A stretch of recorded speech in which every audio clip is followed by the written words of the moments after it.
আসসালামু আলাইকুম। আমি এখন আছি সাগরকন্যা কুয়াকাটায়, আর এটাই বাংলাদেশের একমাত্র জায়গা যেখান থেকে একই জায়গায় দাঁড়িয়ে সূর্যাস্ত এবং সূর্যোদয় দুটাই দেখা যায়। আর আজকের ভিডিওতে আমি আপনাদের এই সাগরকন্যা কুয়াকাটার আসল সৌন্দর্য দেখানোর চেষ্টা করব আর দেওয়ার চেষ্টা করব এই কুয়াকাটা ভ্রমণের সম্পূর্ণ একটি ভ্রমণ গাইডলাইন। চল লেটস গো।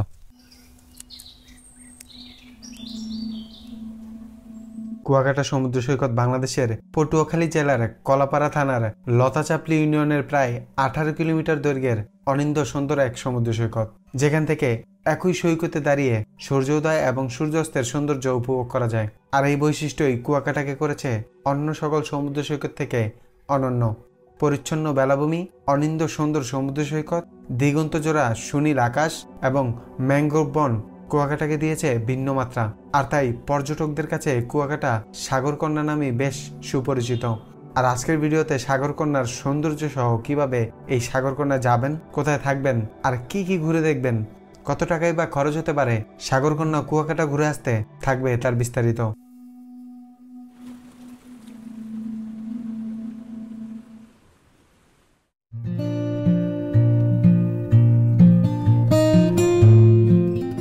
ঢাকা থেকে কুয়াকাটার দূরত্ব প্রায় 280 কিলোমিটার, আর যেতে সময় লাগে 6 থেকে 7 ঘন্টার মতো। ঢাকার সায়দাবাদ, আরামবাগ, আব্দুল্লাপুর ও গাবতলী বাস স্ট্যান্ড সহ বিভিন্ন বাস স্ট্যান্ড থেকে কুয়াকাটার বাস পেয়ে যাবেন, যার নন এসি বাস ভাড়া 750 টাকা থেকে 800 টাকার মতো।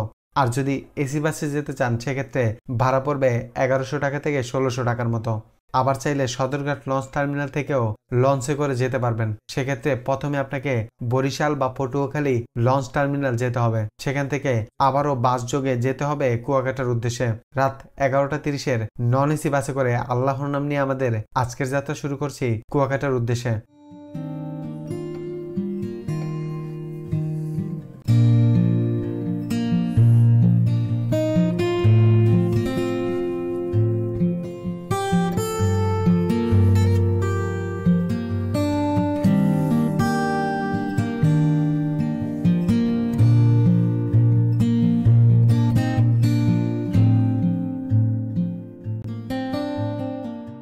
বাসটি আমাদের অলরেডি কুয়াকাটা নামিয়ে দিয়েছে, আর এটা হলো কুয়াকাটার তুলাতলি বাস স্ট্যান্ড।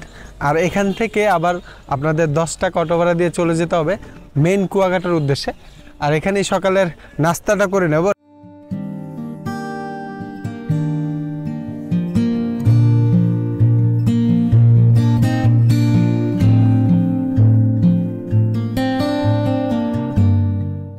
টাকা অটো ভাড়া দিয়ে আমরা কুয়াকাটাতে চলে আসছি। আশেপাশে কিছু হোটেল খুঁজে দেখবো আর কি, দেখি কোনটা আমাদের বাজেটে হয় আর কি, সেই হোটেলটাতেই থাকবো।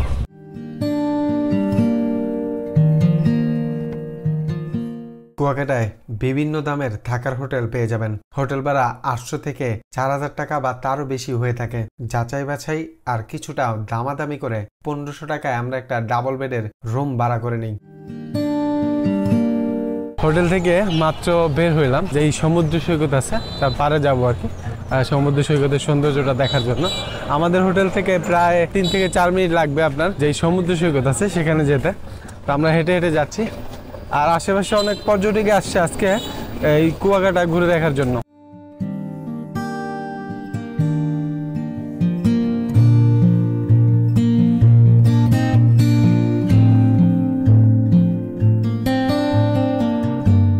প্রায় 4 থেকে 5 মিনিট হাঁটার পর আমরা কিন্তু সমুদ্র সৈকতের পাড়ে চলে আসছি। আর এই যে দেখেন শর্ট প্যান্ট পরে গেঞ্জি টেঞ্জি কিনে যদি না নিয়ে আসেন আর কি, তাহলে এগুলো পেয়ে যাবেন এখানে। আর এই পাশেও খেলনা টেলনা বিক্রি করে, আবার শুটকি পেয়ে যাবেন, অনেক কিছু পাবেন আর কি। বিশাল বড় মার্কেট আছে একদম সমুদ্র সৈকতের পাড়ে। আর এই যে সামনে কিন্তু কুয়াকাটা সমুদ্র সৈকত, যেটা দেখার জন্য আমরা মাত্র বেরোয় আসলাম। আর দেখেন কত মানুষ এখানে গোসল করতেছে।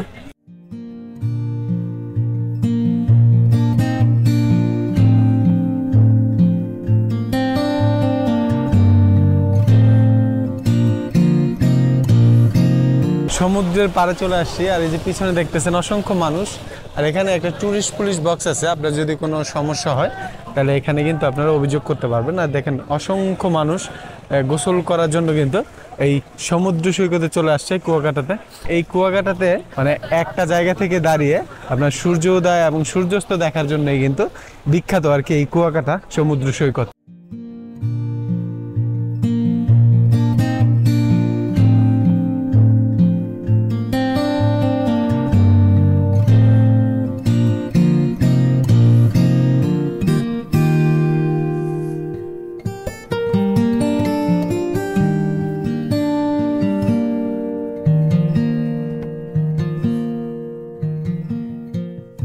হোটেল থেকে মাত্র বের হইলাম, যখন ওই বিচ পারে গেছিলাম সেখান থেকে কিন্তু গোসল করার জন্য ব্যাগ ড্রোন এগুলা হোটেলে রাইখা আবার গেছি বিচে গোসল করার জন্য। তো গোসল করে এখন আবার ফ্রেশ হয়ে বের হয়ে গেছি। আর এই যে পিছনে আমাদের হোটেলটা, এখান থেকে বের হয়ে আমরা এখন যাব লেবুর বনের উদ্দেশ্যে, সেখানেই আজকে দুপুরের খাবারটা খাবো।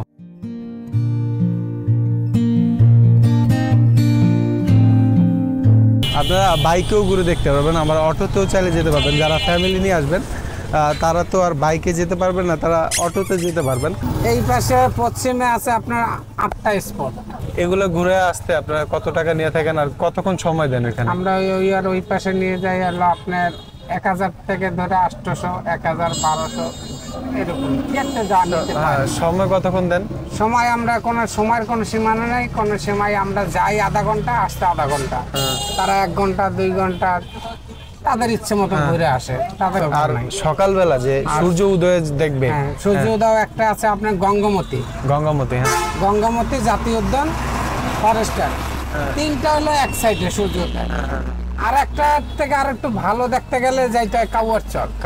হ্যাঁ, ওগুলো ঘুরাইতে কত টাকা? হ্যাঁ, ওইদিকে যদি আপনার কাউয়ারচর যান তাহলে আপনি ওদিকে 1500 থেকে 1800 নিন। 1500 থেকে 1800 টাকা। হ্যাঁ, আপনারা চাইলে অটোতে করেও যেতে পারবেন, যেগুলো বললো আর কি দাম একটু মূল্যমূল্য করে নিতে হবে এখানে। আপনার যদি একটু কমে যেতে চান, আপনার ফ্যামিলি নিয়ে আসলে অটোতেই যাবেন, বাইকে তো আর যাওয়া সম্ভব না। আমরা তো বাইকে যাব আর কি, যেহেতু 2 জন আসছি। ভাইয়ের সাথে কথা বলছিলাম, ভাই আপনার স্পটগুলো কি কি আর হলো কত টাকা আপনাদের ভাড়াটা একটু বলেন। আবু সালে আমি এলাম কুয়াকাটা টুরিস্ট গাইড। এদিকে পশ্চিম দিকে আছে 6টি প্লেস আর পূর্ব দিকে আছে 12টি প্লেস। টোটাল হলে 18টি প্লেস। 18টি প্লেস আমরা সকালে এক সাইড ঘুরাই, বিকালে একটা সাইড ঘুরাই। কারণ বিকালে 4টের দিক দিয়ে নিয়ে যায়, সূর্যাস্ত দেখায়। এদিকে 6টি প্লেস ঘুরে নিয়ে আসি পশ্চিম দিকে। আর পূর্ব দিকে সকালবেলা সূর্যোদয় থেকে শুরু করে বৌদ্ধ মন্দির, রাখাইনপল্লী, লাল কাঁকড়ার দ্বীপের দিকে 12টা স্পট আমরা 9টা, 9:30টার ভিতরে, 10টার ভিতরে ঘুরে আসি। আমাদের এই প্যাকেজটা হলে সর্বনিম্ন 1200 টাকা। আর স্পেশাল সার্ভিস আছে যদি নেয় তাহলে 1400 টাকার মতন পড়ে ফুল প্যাকেজ।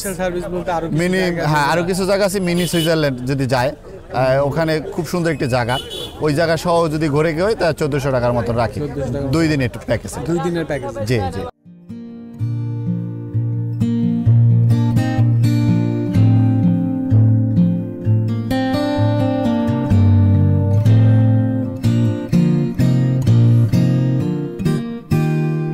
আমরা এখন কুয়াকাটা থেকে লেবুর বনে চলে আসছি। আর যে ফিশ ফ্রাই মার্কেট আছে এখানে চলে আসছে। আপনারা বাইকে করেও আসতে পারবেন, আবার চাইলে অটোতে করে আসতে পারবেন। আমি আপনাদের 2টা মাধ্যম দেখাইছি। এখন আমরা মাছ কিনবো আর কি। তো এখানে আপনারা অনেক ধরনের অপশন কিন্তু পেয়ে যাবেন, অনেক ধরনের সামুদ্রিক মাছ এখানে ওনারা বিক্রি করে। এটা কি ভাই? এটা ভাইয়া গভীর সাগরের লাল কোরাল, আমাদের এই সাগরেরই। এটা লাক্ষা মাছ। রূপচাঁদা কি বড় ছোট আছে না? হ্যাঁ, অবশ্যই। এটা ছোট আছে, বড় পাওয়া যায়। আবার এটা অক্টোপাস। যেমন এই সামুদ্রিক চিংড়ি মাছ দেখছেন কালারটা কিরকম, এই ফ্রেশ মাছ দেখছেন। কিন্তু ওই সাগরের মাছ পুষ্করিতে নীলবর্ণ থাকে, সাগরটা একটু হালকা এরকম থাকে। এইগুলো কত করে বিক্রি করেন? যেমন এটা মনে করেন যে রান্না কমপ্লিটে 450 টাকা, মশলা খরচা কমপ্লিট। শুধু তো মাছই না, আপনারা মাছ ফ্রাই সাথে সাথে ভাত ডাল এগুলো তো বিক্রি করেন? অবশ্যই। ভাত ডাল ওটা মনে করেন এই যেমন এটা কোরাল ভাত ডাল মনে করেন যে আনলিমিটেড 50 করে, তৃপ্তি সহকারে খাবেন। ডাল থাকবে, লেবু, কাঁচামরিচ এক একদম 50 করে। আপনি তৃপ্তি সহকারে খাবেন, ওটা কোনো প্লেট মাপা না। জি জি জি। চিকেন ছিল ভাত, ডাল থাকবে, ঘন লেবু থাকবে, কাঁচামরিচ থাকবে। পাশাপাশি মাছটা আমরা রান্না করে রাখি না, আপনাদের যেটা পছন্দ দেখে অর্ডার দিলে তাজা রান্না করে দিলাম। এখনই আমাদের ফ্রাই করে দিবেন, যেটা আমরা পছন্দ করব।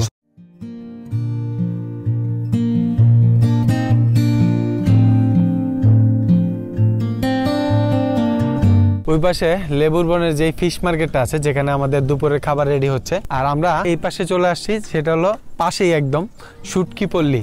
এখন তো নভেম্বর মাস চলতেছে, ডিসেম্বরের দিকে আসলে আপনারা শুটকি পল্লীতে প্রচুর শুটকি দেখতে পাবেন। এখন তো অল্প আছে, এখন আসলেও দেখতে পাবেন, কিন্তু ডিসেম্বরে কিন্তু একটু বেশি দেখা যায়।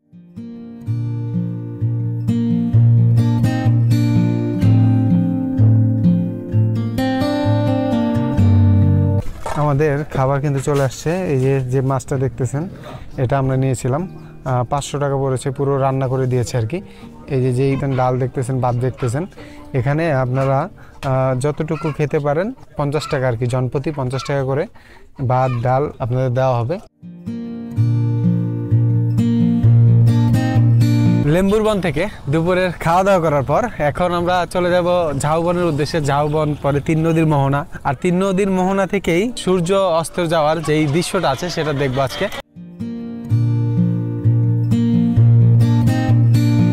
ফিশ ফ্রাই মার্কেট থেকে অল্প একটু আগালেই আপনারা লেম্বুর বাগান দেখতে পাবেন, আর এটাই সেই লেম্বুর বাগান। এটার মাঝখান দিয়ে কিন্তু আপনাদের এই যে গাড়িগুলো যাচ্ছে এরকম ভাবে আপনাদের যেতে হবে 3 নদীর মোহনার দিকে। আর এই যে দেখেন সূর্যটা জ্বলজ্বল করছে। দুপুরে খাবার খেয়ে মাত্র আর কি যাচ্ছি 3 নদীর মোহনার দিকে সূর্য অস্ত দেখার জন্য। আর এই যে গাছগুলো দেখতেছেন এগুলো গাওয়া গাছ, এগুলা সাধারণত আপনার সুন্দরবনে পাওয়া যায়। এখানে আসলে আপনারা দেখতে পারবেন এই গাছগুলো। আর দেখেন অনেক গাছ কিন্তু মরে গেছে। আপনার যে সিডর হয়েছিল 2007 সালে ওই সময় এই গাছগুলো মারা যায় আর কি।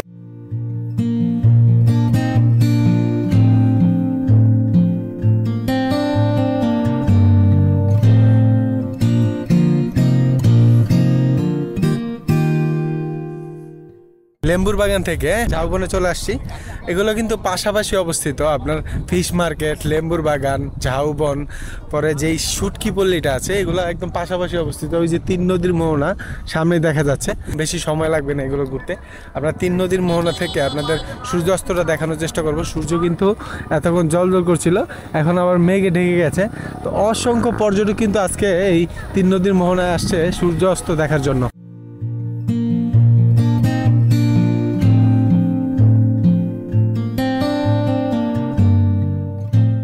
ঝাউবনগুলো পার হয়ে আসছি আর কি। আর দেখেন অসংখ্য মানুষ কিন্তু এখানে সূর্যাস্ত দেখার জন্য আসছিল। সূর্য দেখা যাচ্ছে না, একদম অল্প দেখা যাচ্ছে কুয়াশার জন্য।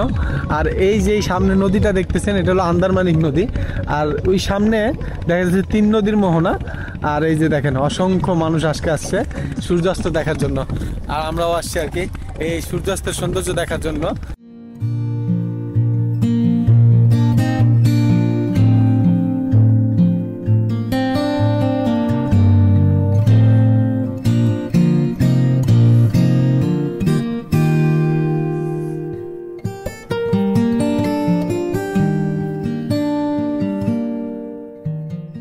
লেবুর বাগান, ঝাউবন আর 3 নদীর মোহনা এগুলো ঘোরা শেষে আমরা আবার কিন্তু কুয়াকাটাতে চলে আসছি। আর পাশেই কুয়াকাটার যেই ফিশ মার্কেটটা আছে সেটা রয়েছে, তো ওইটাও আপনাদের ঘুরিয়ে দেখানোর চেষ্টা করবো। ওইখানে আপনারা ফিশ ফ্রাই করে খেতে পারবেন। আর এই যে আশেপাশের কিছু মার্কেট আছে এই মার্কেটগুলো আপনাদের ঘুরিয়ে দেখাবো।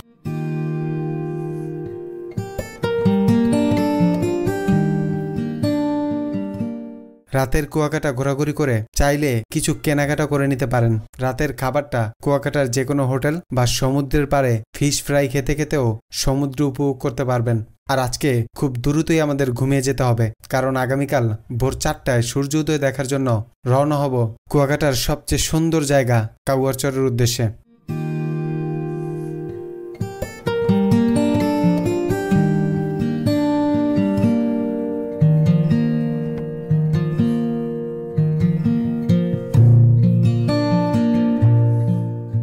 আমি মাত্রই হোটেল থেকে বেরিয়েছি, এখন বাজে ভোর 5টা। আর এই মুহূর্তে আমরা যাব সূর্য উদয় দেখার জন্য। আপনারা চাইলে আগেই কিন্তু বাইক ভাড়া করে রাখতে পারবেন বা অটো ভাড়া করে রাখতে পারবেন। আপনারা যদি গঙ্গামতির লেক যেতে চান, যেখান থেকে সূর্য উদয় খুব সুন্দরভাবে দেখা যায়, তো আমরা কিন্তু বাইক আগেই ভাড়া করে রাখছিলাম। যে বাইরে দিয়ে কালকে ঘুরছি ওনাকেই বলে রাখছিলাম, ওনার নাম্বার নিয়ে রাখছিলাম। আপনারা চাইলে আমাদের মতো করতে পারেন, আগে থেকেই বুক করে রাখতে পারেন। হোটেলের থেকে বের হলেই কিন্তু অসংখ্য বাইক পেয়ে যাবেন, অটো পেয়ে যাবেন। এই সকালবেলায় মানে সবাই কিন্তু ওই সকালবেলা বের হয়।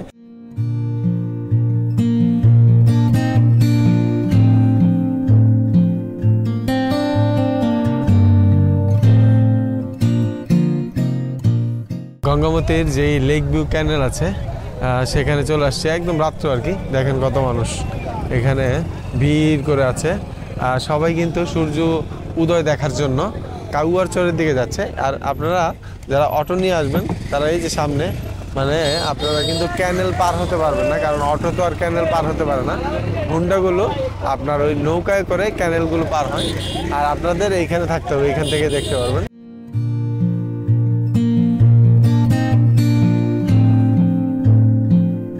আমরা এখন আছি নৌকার উপরে, আর বাইকগুলো দেখতেছেন সিরিয়াল ভাবে এগুলো রাখা আছে। তো আমরা কিন্তু ওই ক্যানেলটা পার হচ্ছি, যে গঙ্গামতি লেক ভিউ ক্যানেলটা আছে, এটা পার হচ্ছি কাউয়ারচর যাওয়ার জন্য। ক্যানেলটা পার হওয়ার সময় আপনাকে 50 টাকা দিতে হবে যদি বাইক নিয়ে আসেন।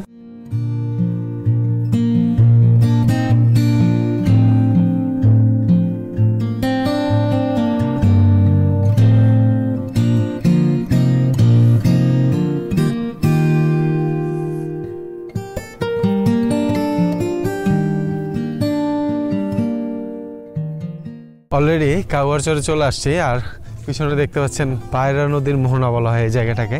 একদম কাউয়ারচরের লাস্ট দিকে এটা অবস্থিত।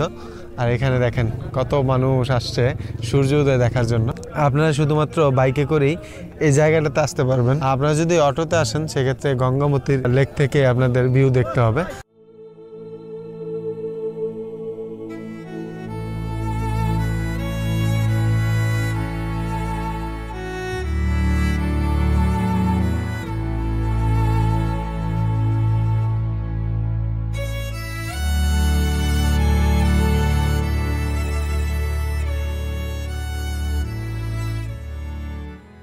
সূর্যোদয় দেখার জন্য যারাই আসছিল আর কি পর্যটক, তারা সবাই আবার চলে গেছে। একদম জায়গাটা কিন্তু ফাঁকা হয়ে গেছে।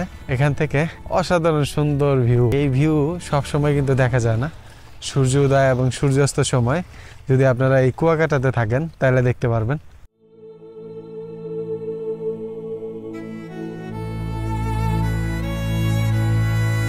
সূর্যোদয় দেখার পর আমরা এখন যাব বসুধা আইল্যান্ডের উদ্দেশ্যে। এটা অনেকেই না দেখে চলে যায়। এখানে দেখেন কোনো পর্যটক কিন্তু নাই, সবাই চলে গেছে আপনার কুয়াকাটার দিকে বা আশেপাশের জায়গাগুলো দেখার জন্য যেগুলা সচরাচর মানুষ দেখে থাকে। বসুধা আইল্যান্ডের দিকে যায় না অনেকেই, কিন্তু বসুধা আইল্যান্ড কিন্তু মিনি সুইজারল্যান্ড বলা হয় এই কুয়াকাটার।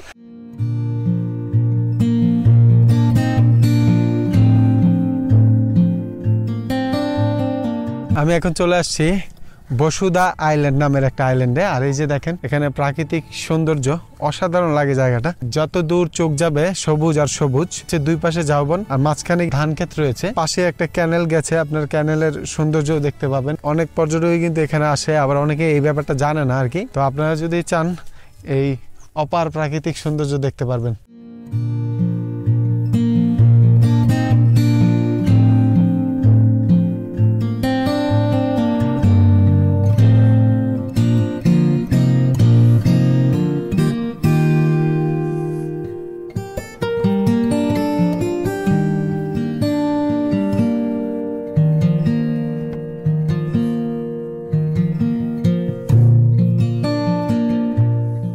আমি এখন প্রবেশ করছি কাউয়ারচরে যে ঝাউবনটা আছে ঝাউবনের ভিতরে। আর এটা কিন্তু 5 কিলোমিটার জায়গা জুড়ে বিস্তৃত। এই দেখেন নৌকাগুলো রেখে দিয়েছে, অনেক সুন্দর লাগতেছে জায়গাটা, এই জন্য প্রবেশ করলাম। এখানে দেখার মতো অনেক কিছুই রয়েছে। আপনারা যদি ঝাউবন পার হয়ে যান তারপরে কিন্তু খোলা মাঠ দেখতে পারবেন।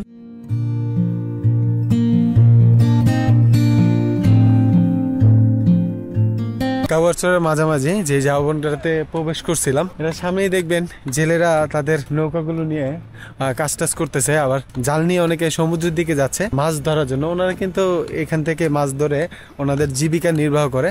আর এই যে পিছনে ওনাদের যেই নৌকাগুলো আছে, ট্রলারগুলো আছে, এগুলো রাখা আছে যেগুলো দিয়ে ওনারা মাছ ধরে থাকে।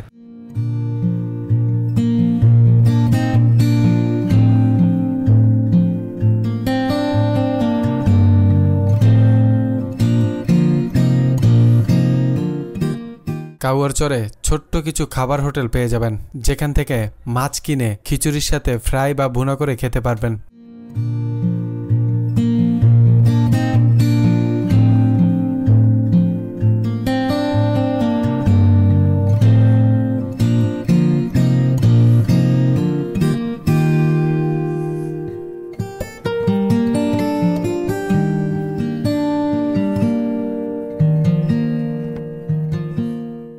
মিস্ত্রিপাড়া বৌদ্ধ বিহারে প্রবেশ করলাম। আর এখানে প্রবেশ করতে আপনার 10 টাকা টিকিট ফি দিতে হয়েছে। জনপ্রতি 10 টাকা টিকিট ফি দিয়ে আপনার প্রবেশ করতে হবে। এখানে একটা বিশাল বড় বৌদ্ধের মূর্তি আছে, সেটা দেখতে পারবেন। আর পিছনে একটা কুয়া আছে, সেটাও দেখতে পারবেন। পাশে রাখাইন পল্লী আছে, রাখাইনদের একটা বাজার আছে যেখানে তাঁতের জিনিসপত্র পেয়ে যাবেন। রাখাইন জাদুঘর আছে, এগুলো আপনারা চাইলে দেখতে পারেন আশেপাশে ঘুরে।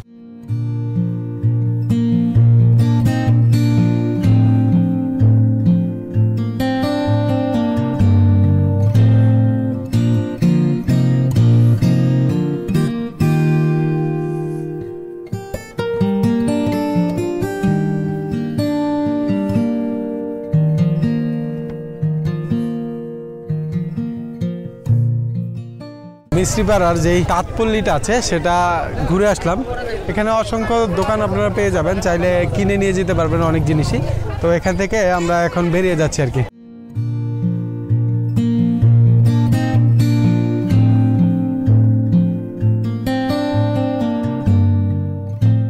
কুয়াকাটার মেইন বিচের পাশেই শ্রীমঙ্গল বৌদ্ধ বিহার যেটা, সেটাতে প্রবেশ করছি।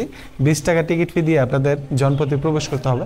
আর এই কুয়াটা যেটা দেখতেছেন এটা হলো রাখাইনদের বানানো। 1784 সালে তারা খাবার পানির জন্য এই কুয়াটা খনন করে। আর এই কুয়ার নামেই কিন্তু এই কুয়াকাটার নামকরণ করা হয়েছে।